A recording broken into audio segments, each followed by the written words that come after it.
오늘은 세계교회가 지키는 종려주일입니다. 종려주일이라고 하는 말은 예수님께서 인류 구원을 위해서 고난의 십자가를 지시기 위해 예루살렘에 입성하신 날을 가리킵니다. 예수님이 예루살렘에 입성을 하실 때에 수많은 군중들이 나와서 종려나무 가지를 꺾어서 예수님의 입성을 환영을 했습니다. 그래서 종려나무 가지를 꺾어 흔들었다. 그래서 이날을 종려주일이다 라고 부릅니다. 그리고 종려주일부터 예수님께서 십자가에 못 박혀 죽으시는 금요일이 있는 이 한 주간을 고난주간이라고 부릅니다. 고난주간은 문자 그대로 예수님께서 십자가에 못 박혀 죽으신 고난을 생각하는 기간입니다. 십자가의 고난을 어찌 이 한 주간만으로 제한을 할 수 있겠습니까? 그러나 초대교회 이후 세계교회는 이 한 주간 동안 성도들로 하여금 특별히 그리스도가 당한 고난의 의미를 되새기는 일에 집중하도록 했습니다.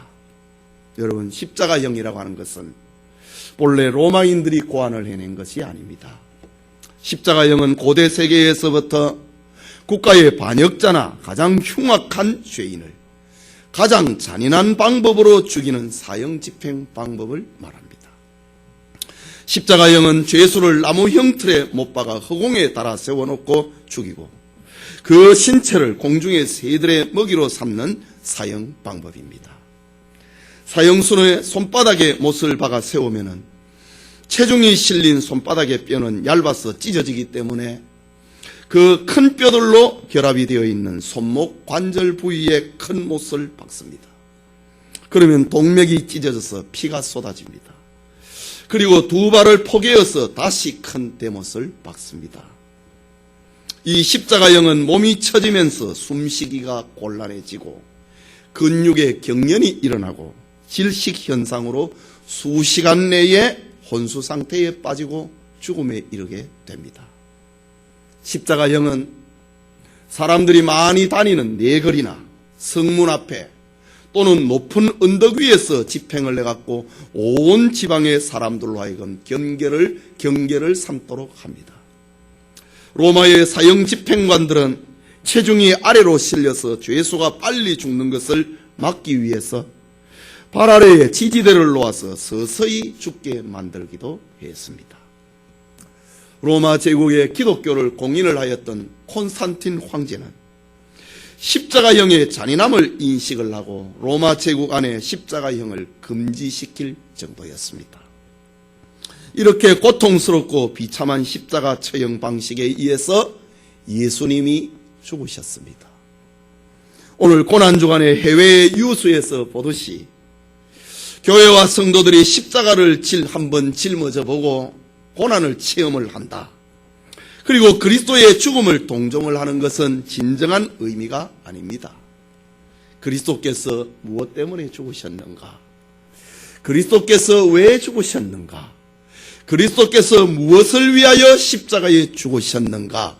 그것을 알고 고백을 하는 것이 예수님의 죽음에 대한 바른 이해입니다. 이 시간 그리스도의 죽으심이라는 제목으로 하나님의 말씀 받고자 합니다.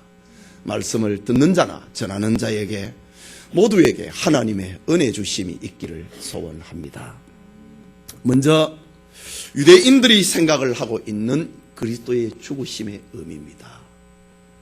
그리스도께서 십자가에 죽으신 표면적인 이유는 유대인들이 빌라도 총독에게 예수님을 십자가에 못 박아 달라고 청원을 했기 때문입니다. 긴 세월 동안 유대인들은 구약에 예언된 하나님이 보내실 메시아를 기다렸습니다. 유대인들은 모세가 이스라엘을 애굽에서 구원한 것처럼 메시아가 나타나면은 자신들을 로마 제국에서 해방할 것이라고 하는 그런 위대한 지도자를 기다렸습니다. 그들은 다윗과 같은 자가 등장을 하여서 위대한 국가를 건설을 하고 자기 민족과 국가의 풍요와 번영과 그리고 세계의 인류국가가 될 것을 그들은 기도했던 것입니다. 유대인들은 메시아가 오면은 도무지 인간의 방법으로 탈출할 수 없었던 저 애굽에서의 구원처럼 메시아가 도래하면은 로마의 속박에서 자신들이 독립을 하고 해방을 하고 자신들은 세계에서 1등 국가가 될 것이라고 믿었습니다. 이런 기대 속에 살던 유대인들에게 어느 날 예수님이 나타나셨습니다. 갈릴리 지방과 사마리아 지방과 저 남쪽 유다 지방에서 행하신 예수님의 활동은 그들의 기대에 부응했습니다. 아니, 기대 이상이었습니다. 메시아의 사역 그 자체였기 때문입니다. 보리떡 5개와 물고기 2마리로 5,000명을 먹이는 기적을 일으켰습니다. 사람의 어술로는 도무지 치료할 수 없는 문둥병자를 깨끗하게 말씀만으로 치료하셨습니다. 인간 사회 속에서 함께 생활을 하지 못하고 무덤 속에 거하고 있는 귀신 들린 자를 깨끗하게 치료하십니다. 바다 위를 걸으셨습니다. 죽은 지 나흘이나 되어버린 나사로를 향하여서 무덤에서 나오라 말씀을 하시니 죽은 지 나흘이 된 자가 수위를 동인 채로 무덤에서 나왔습니다. 38년 동안이나 한 번도 걸어본 적이 없었던 저 예루살렘 성문 앞에 있었던 환자를 예수님이 네가 낫고자 하느냐, 예수님이 치료하셨습니다. 그리고 그의 차별화된 그의 신선한 메시지, 그의 설교들은 가히 유대인들이 이분은 메시아임에 틀림이 없다 믿기에 충분했습니다. 이제 3년 동안 약자들의 친구가 되어주고 온갖 기적을 일으키고 군중들의 인기를 몰고 다녔던 예수님이 이스라엘의 최대의 명절인 유월절 명절을 앞에 두고 예루살렘에 입성하시자 자신들의 기득권이 절단이 나버렸던 유대교 지도자들을 제외한 온 유대인들의 마음은 부풀어 올랐습니다. 그런데 예루살렘에 입성하신 예수님은 기적을 일으켜서 로마군을 격퇴를 하고 이스라엘을 구원하려고 하는 모습은 보이지 않습니다. 오히려 예수님은 털 깎는 자 앞에서 잠잠해 있는 어린 양처럼 예루살렘에 입성을 하신 예수님은 한 주간 동안 침묵의 시간을 보내십니다. 유대인들이 볼 때에 예수님은 자신들이 생각을 하고 기대를 했던 정치적인 해방을 가져다 주지 않았습니다. 경제적인 풍요를 저들에게 가져오지 않았습니다. 국가적인 번영을 저들에게 가져오지 않았습니다. 유대인들의 끓어오르는 기대는 실망을 했고 절망으로 그리고 분노로 바뀌어 버렸습니다. 로마군 앞에서 침묵을 하고 계시는 예수님이라면 그는 하나님의 아들이 될 수 없다. 그는 우리의 메시아가 될 수 없다라고 판단을 했습니다. 여기에 예수님에게 지난 3년 동안 모든 기득권을, 종교적인 기득권을 빼앗겨버렸던 유대교 지도자들이 합세를 했습니다. 그들은 예수님을 가짜 메시아라고 하는 죄를 씌우고 가장 잔인한 처형 방법인 십자가에 죽이기로 음모를 꾸몄습니다. 그리고 사형 집행권을 가지고 있는 로마 총독 빌라도에게 찾아가서 예수를 죽여달라고 청원했습니다. 로마의 총독 빌라도는 그 결정이 잘못된 것인 줄 알고 있으면서도 나라를 잠잠케 만들기 위하여서 저들의 계략에 합세를 하였습니다. 신명기 21장 23절에 보면은 나무에 달린 자는 하나님께 저주를 받았음이라 라는 말이 있습니다. 유대인들은 이 율법서의 내용을 너무나 잘 알고 있었습니다. 유대교 지도자들과 유대인들은 예수님을 가짜 메시아로 만들고 난 다음에 십자가에 죽여가지고 가짜 메시아 행세를 하다가 하나님의 저주를 받아 죽었다. 그렇게 선포해버린 것입니다. 예수님은 하나님의 아들이자 메시아로 죽은 것이 아니라 가짜 메시아 행세를 하다가 하나님 앞에 저주를 받아서 십자가에 죽은 것이다 라고 대대적으로 선전을 하기 시작했습니다.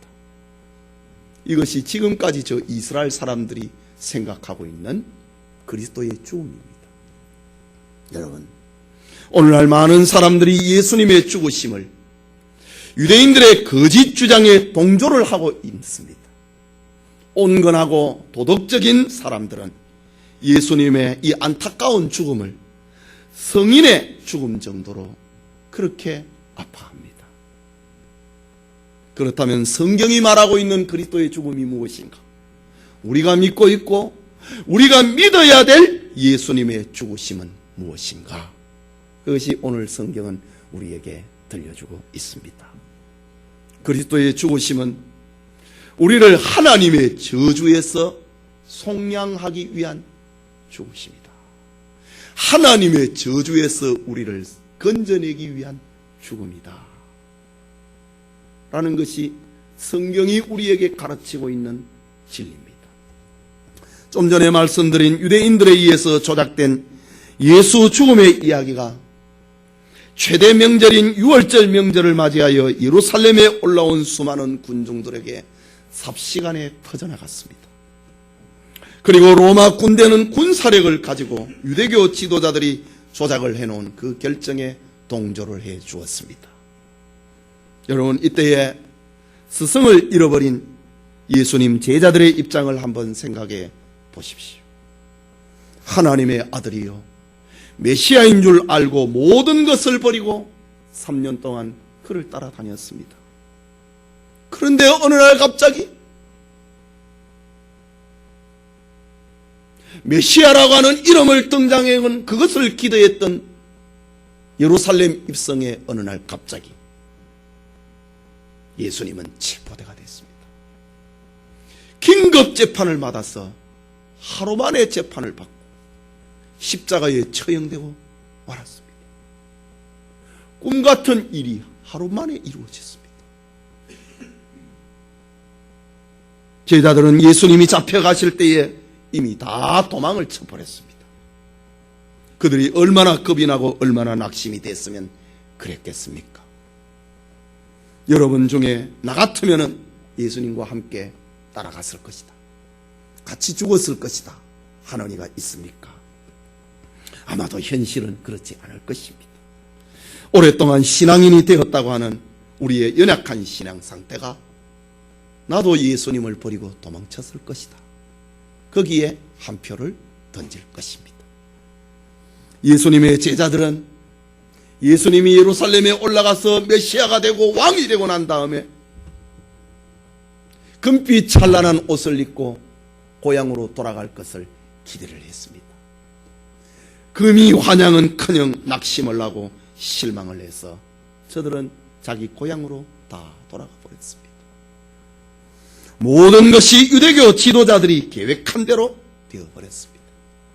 그들은 부활하신 예수님을 체험하고 나서야 다시 예수님 제자의 자리로 돌아오게 됩니다.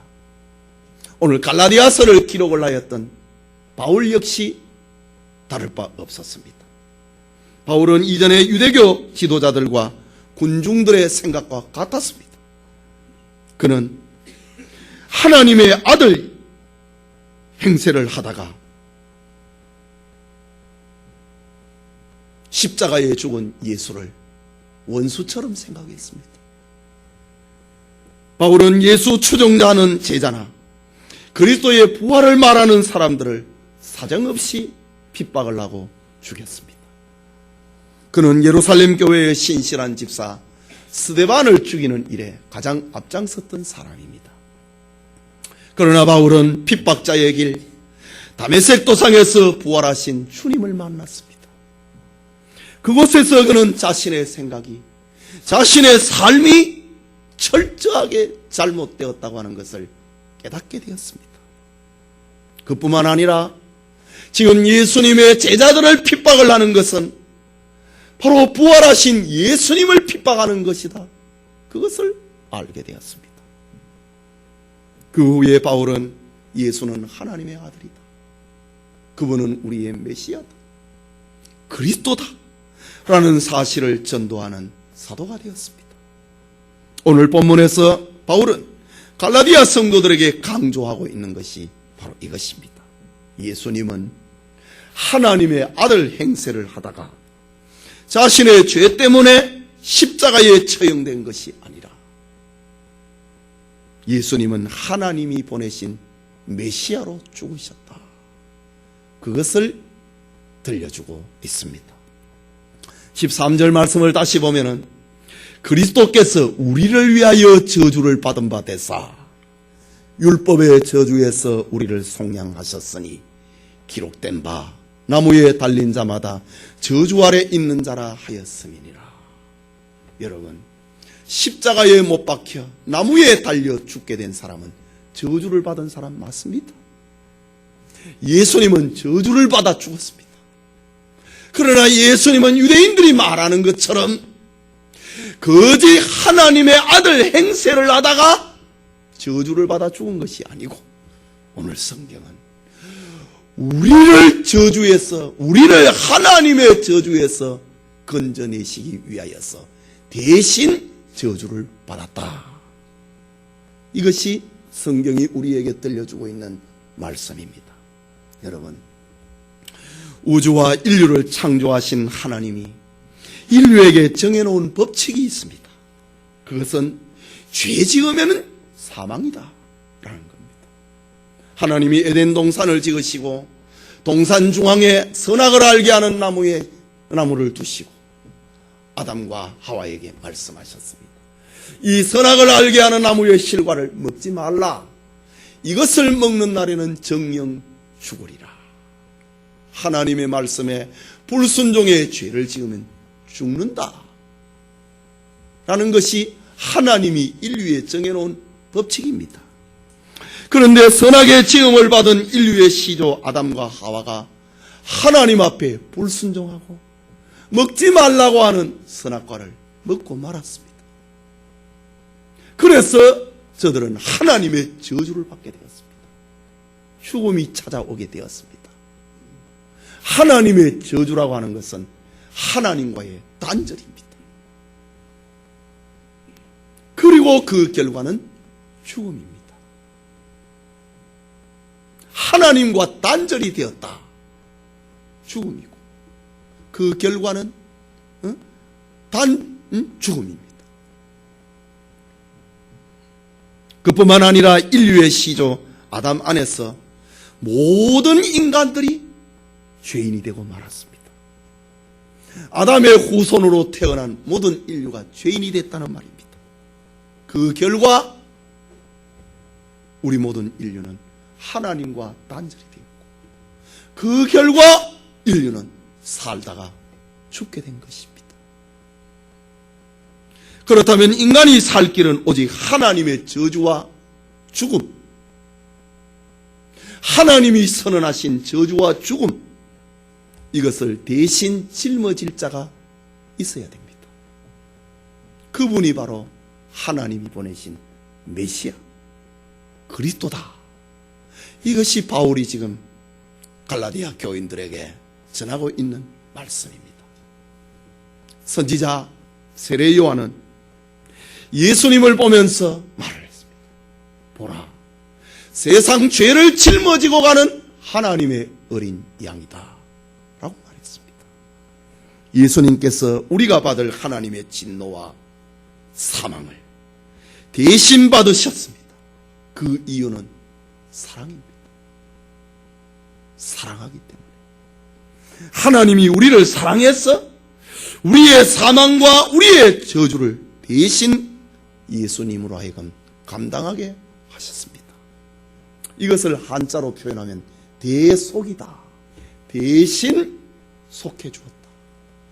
대신 짊어져 주었다. 대신 찾아주었다. 이런 말로 대속이라고 합니다. 여기서 우리가 기억할 것은 예수님의 죽으심이 마귀에게서 우리를 대속한 것인가? 라는 질문입니다. 결론부터 말하자면 아닙니다. 마귀는, 사탄은 우리에게 그 어떤 것도 요구할 권한이 없는 피조물입니다. 그런데 한동안 한국 교회가 홍역을 치렀고 지금도 활동을 하고 있는 유광수 다락방 전도 운동은 예수님께서 사탄에게 죄의 대가를 지불을 하고 우리를 찾아내었다, 대속했다라는 주장을 했습니다. 그래서 한국 교회로부터 이단으로 정죄되고 말았습니다.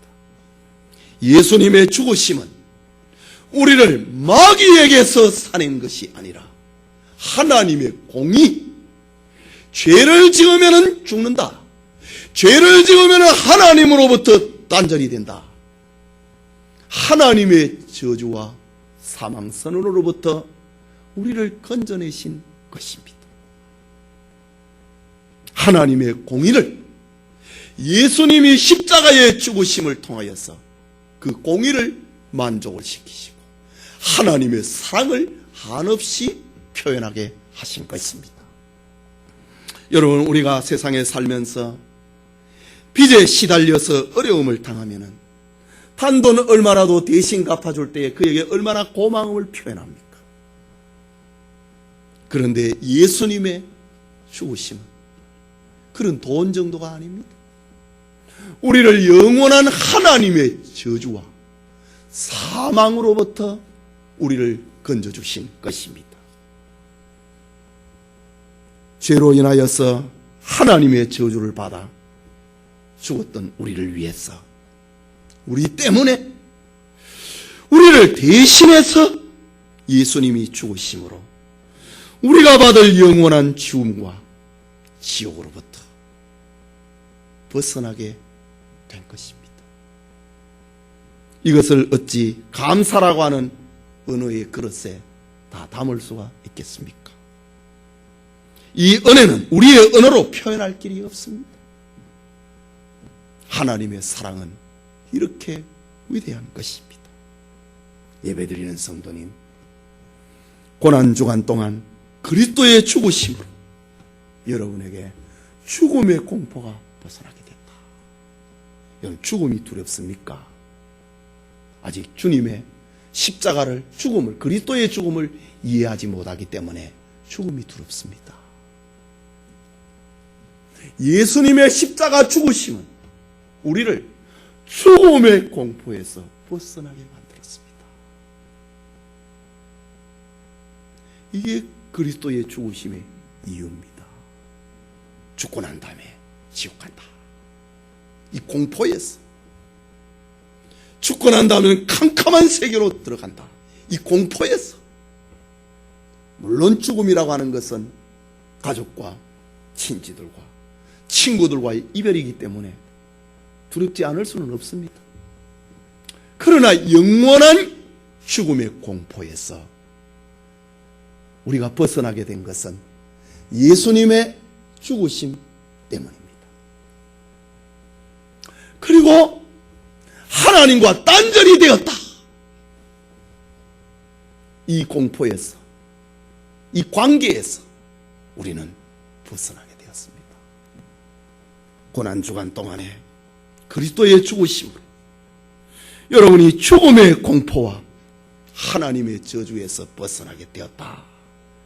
이것을 기억을 하고 감사하는 성도님 되시기를 소원합니다. 마지막으로 그리스도의 죽으심으로 우리에게 하나님의 복을 주시기 위함이다 라고 했습니다. 저 이사야서 59장에 보면은 하나님께서 말씀하십니다. 내가 손이 짧아서 너를 구원치 못함도 아니고 내가 귀가 둔하여서 너희의 소리를 듣지 못함도 아니라 너희와 나 사이에 죄가 있다라고 했습니다. 그런데 예수님께서 십자가에 죽으심으로 이 죄의 벽을 허물어 버렸습니다. 이제 하나님의 복이 그리스도의 죽으심으로 말미암아 우리에게 찾아오게 되었습니다. 그것이 오늘 14절에서 말하고 있는 복인데 두 가지를 말하고 있습니다. 14절을 우리 같이 읽읍시다. 이는 그리스도 예수 안에서 아브라함의 복이 이방인에게 미치게 하고 또 우리로 하여금 믿음으로 말미암아 성령의 약속을 받게 하려 함이니라. 하나님의 복, 아브라함의 복이 그리스도의 죽으심으로 말미암아 이방인 된 우리에게 임하게 되었다라고 합니다. 아브라함의 복이 무엇입니까? 하나님이 저 갈대아 우리에 살고 있는 아브라함을 부르실 때에 하나님이 아브라함에게 약속하십니다. 내가 너로 큰 민족을 이루게 하겠다. 네 이름을 창대하게 하겠다. 그리고 너를 복의 근원이 되게 하겠다. 이 세 가지가 하나님이 아브라함에게 허락하신 약속하신 복입니다. 그러나 아브라함은 이것을 다 누리지를 못하고 멀리서 바라보고 기뻐하고 죽었다고 히브리서에는 그렇게 기록을 합니다. 그러면 이 복이 어디에서 완성이 되느냐? 예수 그리스도에 의해서 완성이 됩니다. 그리고 이 세 가지의 복은 예수 그리스도를 통하여서 우리에게 임하게 되었다고 하는 것이 오늘 갈라디아서의 말씀입니다. 큰 민족이라고 하는 것. 우리가 예수님을 통하여서 그리스도의 죽으심을 통하여서 우리는 하나님의 큰 가족이 되었습니다. 이게 하나님이 아브라함에게 약속하셨던 복입니다. 여러분의 가족 그러면은 부모와 처자와 이렇게 생각을 합니다. 그러나 예수님의 죽으심으로 말미암아 우리는 영적인 한 가족이 되었습니다. 예수님이 말씀하셨지요. 누가 내 부모요 내 형제요 내 자매냐. 하나님의 뜻을 행하는 자가 내 부모요 형제요 자매라. 우리는 큰 민족이라고 하는 예수님의 십자가 죽으심을 통하여서 우리는 하나님의 가족이 되었습니다. 우리 지금 영천교회 한 가족입니다. 우리뿐만이 아닙니다. 세계에서 예수님을 믿는 모든 사람은 한 가족입니다. 그것을 우리는 예배 시간마다 사도신경 고백을 통해서 고백을 합니다. 거룩한 공예와 성도가 서로 교통하는 것과 이것이 바로 한 가족이라고 하는 말입니다. 예수님을 믿는 모든 사람은 한 가족이 되었고 서로 교제하는 형제 자매처럼 교제하는 자가 되었다. 아브라함의 복이 그리스도의 죽으심을 통하여서 우리가 하나님의 가족이 되는 큰 민족을 이루는 복이 우리에게 찾아왔습니다. 하나님이 아브라함에게 약속하신 둘째 복이 있지요. 네 이름을 창대케 하겠다. 우리는 세상에 지금 65억 70억이 있는 사람들 가운데서 너는 구원받은 사람이다. 그 이름을 창대케 해 놓으셨습니다. 여러분 이것이 실감이 나지 않습니까? 예수님이 마지막 이 세상을 심판하실 때에 구원받은 사람의 이름이 얼마나 창대하게 된 것이라고 하는 것을 깨닫게 될 것입니다. 예수님의 죽으심으로 말미암아 세상의 수많은 사람들 가운데서 너는 구원받은 사람이다. 이름이 창대케 된 것입니다. 마지막에 아브라함에게 약속하신 복이 있지요. 네가 복의 근원이 될 것이다. 우리는 그리스도의 죽으심으로 말미암아 예수님을 우리 마음속에 모신 자가 되었습니다. 여러분 예수님이 누굽니까? 하나님의 아들이 우리의 구주입니다. 정말 복의 근원 되신 예수님을 우리 마음속에 모신 자가 되었습니다. 어디 그것으로 끝납니까? 예수 믿어라. 복을 나누어 주는 사람이 되었습니다. 예수님을 믿으면 구원받는다. 복을 전하는 사람이 되었습니다. 그리스도의 죽으심으로 말미암아 우리는 복의 근원이 되었다. 복을 나누어 줄 수 있는 사람, 복을 생산하는 사람, 복을 전달하는, 예수님을 믿으면 구원받는다. 이 축복의 셈을 나누어 주는 사람이 되었다는 겁니다. 이것이 바로 아브라함에게 약속하신 복입니다. 그리고 또 하나의 복이 있습니다. 14절 후반부에 또 우리로 하여금 믿음으로 말미암아 성령의 약속을 받게 하려 함이니라. 예수님의 죽으심으로 말미암아 우리가 성령을 받게 됐다고 하는 것입니다. 예수님이 십자가에 죽으시고 부활하고 승천하신 이후에 하나님의 보좌 우편에 앉으셨습니다. 예수님께서는 우리의 신앙 고백 그대로 하나님의 보좌 우편에서 중보의 기도를 지금 하고 계십니다. 그러나 더 중요한 것은 예수님께서 우리에게 우리의 심령에 성령을 보내어서 지금도 우리와 함께하고 있다는 사실입니다.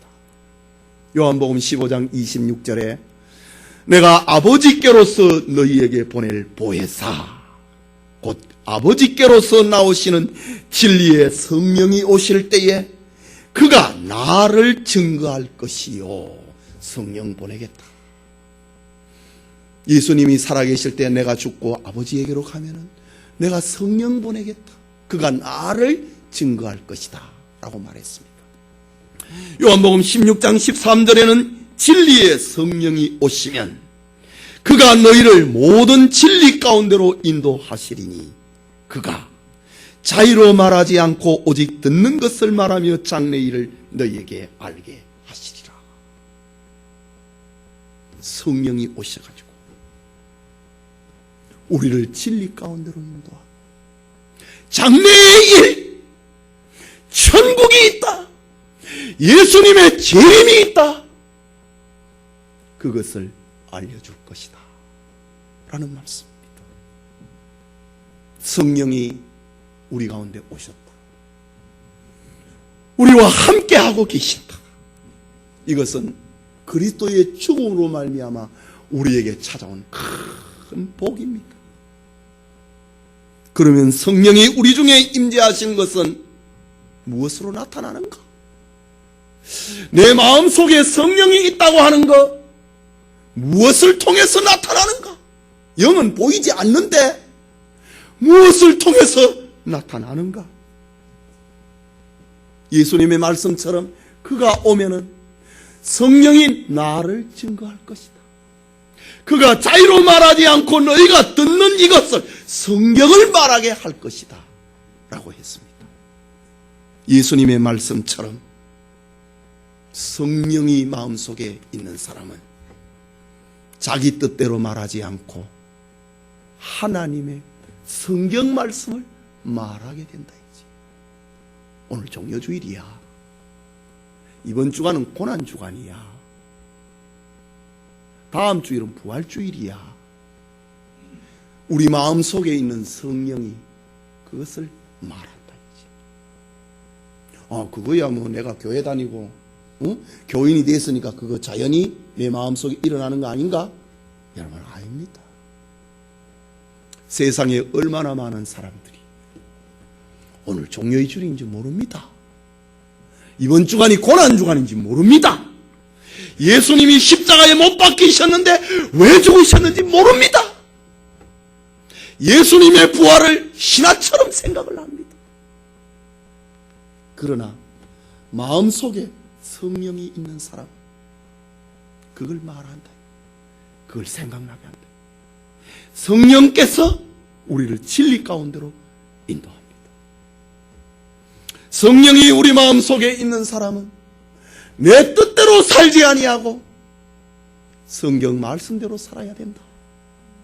그런 마음에 자극을 일으킵니다. 나 그렇게 못 살았는데 그러면 회개하게 만듭니다. 이것이 우리 마음속에 성령이 계신다고 하는 이유입니다. 여러분 잘못을 했는데 회개할 마음이 안 듭니까? 그럼 다시 주님을 영접해야 됩니다. 예수님을 믿는다고 하는데 성경이 생각이 안 납니까? 하나님의 말씀이 생각이 안 난다. 그 믿는 거 아닙니다. 예수님이 십자가에 죽으심으로 말미암아 우리 가운데 찾아온 큰 복은 성령이 우리 마음속에 내주한다는 겁니다. 그 성령이 성경 말씀을 생각나게 만들고 그렇게 살아야 된다 말하고, 그렇지 못할 때에는 회개하게 만드는 것이 성령의 임재입니다. 성도 여러분, 오늘 우리는 그리스도의 죽음심이라는 말씀을 받았습니다. 앞서 말씀드린 것처럼 그리스도의 죽으심과 고난을 의미한다고 하는 것은 TV에 나오는 장면처럼 내가 무거운 십자가를 한번 짊어져 보고 고난을 체험해 보는 그가 아닙니다. 하루에 밥 한 끼씩을 굶고 그 돈으로 헌금을 하고 이웃을 돕는 거 아닙니다.